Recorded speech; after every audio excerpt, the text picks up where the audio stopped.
স্মৃতির মণিকোঠায় ২০১৭ সালে সেই ওভাল জয়ের রঙিন আবেশ এখনও অমলিন। সেই ঐতিহাসিক বিজয়ের কাণ্ডারি সরফরাজ আহমেদ এবার ডাগ আউটে ফিরছেন নতুন এক মন্ত্র নিয়ে।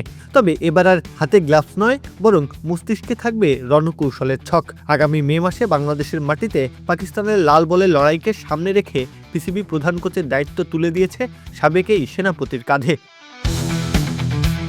সরফরাজ আহমেদের ক্যারিয়ার বরাবরই উত্থান পতনের এক মহাকাব্য।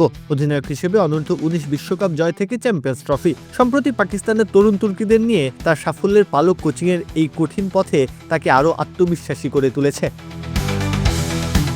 সরফরাজের অভিজ্ঞতার সাথে যুক্ত হয়েছে আরও দুটি পরিচিত নাম। ব্যাটিংয়ের ব্যাকরণ শেখাতে আসছেন একসময় শান্ত ও ধীরস্থির আসাদ শফিক। অন্যদিকে গতির ছন্দ আর নিখুঁত ইয়র্কারের শিল্প তুলে দিতে বোলিং কোচের দায়িত্বে থাকছেন বুলডোজার খ্যাত উমর গুল। ঘরোয়া ক্রিকেটের দুর্গম পথ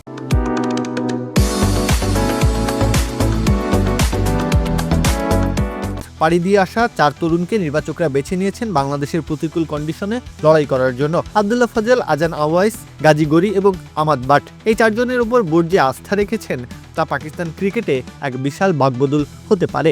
বাদ পড়েছেন আব্দুল্লাহ শফিক ও আবরার আহমেদের মতো প্রতিভাবান ক্রিকেটাররাও।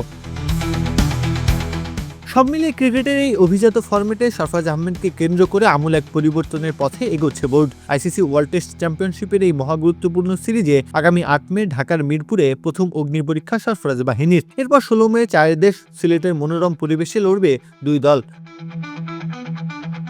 পাকিস্তানের এই পুনর্জাগরণের কারিগর হিসেবে সরফরাজ আহমেদ মাঠের বাইরে থেকে কতটা সফল হবেন তার উত্তর সময়ের হাতে। তবে ক্রিকেট বিশ্ব তাকিয়ে আছে সেই মানুষটির দিকে, যিনি হার না মানা মানসিকতা দিয়ে বহুবার বদলে দিয়েছেন ইতিহাসের গতিপথ। প্রত্যাহার কাব্য, খেলা ৭১।